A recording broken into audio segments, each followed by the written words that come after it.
Hello everyone, my name is Bully. Oh yes, Bully, you heard me well. I want to talk to you about a project undertaken by the Department of Basic Education. I'm sure you might have all heard about English across the curriculum. Of course you have, haven't you? What is English across the curriculum? This is a strategy that seeks to strengthen the language of learning and teaching, as well as, of course, English as a subject.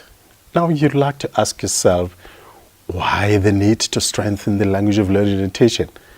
Hang on a sec. Don't we all teach all the subjects other than the African languages and perhaps Afrikaans in English? Don't we all have English as central to our learning? Now, if you look at all the reports and all the studies that are taken inside the education department and outside by the external stakeholders, they all come to a conclusion that we have a challenge with the language of learning and teaching, commonly called LOLT. Now, we couldn't sit back. The department couldn't just sit back without doing anything. So what did the department do? Introduce a strategy called English Across the Curriculum, EAC for short. Now, what is it that the EAC seeks to achieve? First, we need to establish that every teacher is a language teacher. And why are we saying that? Wait a minute. Before you speak about the science in the subject, before you start calculating, before you start reading Newton's law of motion, you have to do that through a language. Now, see, with English across the curriculum, we want to bring up the language bit. And the formula, I'm sure you folks in science will love this, the formula for us is, you need a language to decode a science. So this is the basis, from which we start. Strengthen the language, get the learner to understand the language in the subject, and how the language applies across, use as English, English in the subject. And then you have, your science all worked out for you.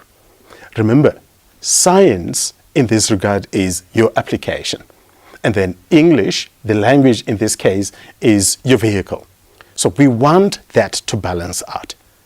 Now, before you content subject teachers, colleagues of mine, freak out, we don't want you to be English teachers, not at all. What we mean is we want you to highlight those aspects of language in your lesson that will make the learners understand, that will help the learners to conceptualize, to be able to predict your lesson. If, for instance, you tell learners this is a cash flow statement, it'll be very easy for you to just run it, cash flow statement.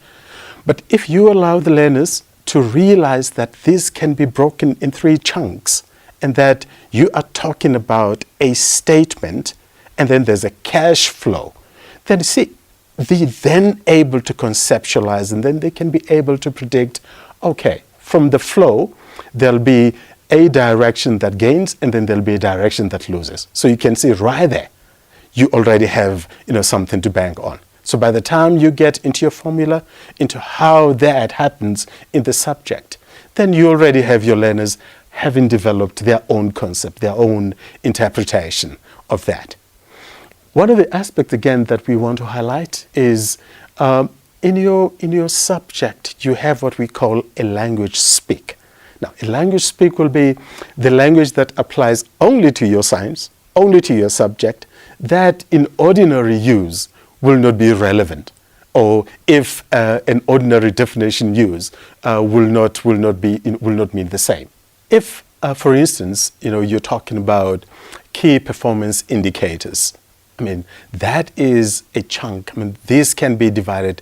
Your word attack skills will help your learner understand. We're talking about indicators. But what indicators are those? Those that are key. In other words, that are going to indicate to you what is it that is key about the performance. So you see, once we have, those word attack skills where learners can see what a prefix can do, as in normally your science try and your quad, and your buy and your die, and then let us just understand immediately that every time you see a hydro, anytime you see a bio, you refer into water, you refer into a science, or a life rather, as in bio. So those are the aspects that we want learners to look at. Those are the aspects that should learners grasp, should learners be able to, on their own, pick up, then we have them running. And that is something that hereafter our colleagues are going to try to demonstrate. They're going to demonstrate without really going into the language necessarily, but you will see that every once in a while there'll be reference, for instance, to production, and then the colleague stops a bit to say to produce. We just want the learners to understand that, once you speak production, before it becomes production, there's a verb to produce. Administration, to administer, so that learners can see, the development. That before it really becomes administration, a science, it starts off as a word, as a verb, and then it becomes a science. Now, my colleagues will be taking through that, different subjects they will be addressing, and we invite you learners to try the word attack skills, to try identify what they say to you, how you must go about breaking the word so that you're able to conceptualize, build up, predict the lesson even before it starts. And then for you, our colleagues, our lovely teachers, for you to imitate and emulate. Remember, you may see something good in what we're saying and want to run with it immediately, or you may think, I can improve that. We invite you to do so. If anything, we invite you also to give us feedback. If you think we can do it any better, please feel free to send us feedback on that. And the number is 012-357-4212. Or you can text your feedback to monyaki.b@dbe.gov.za. We wish you luck. Have fun. Cheers.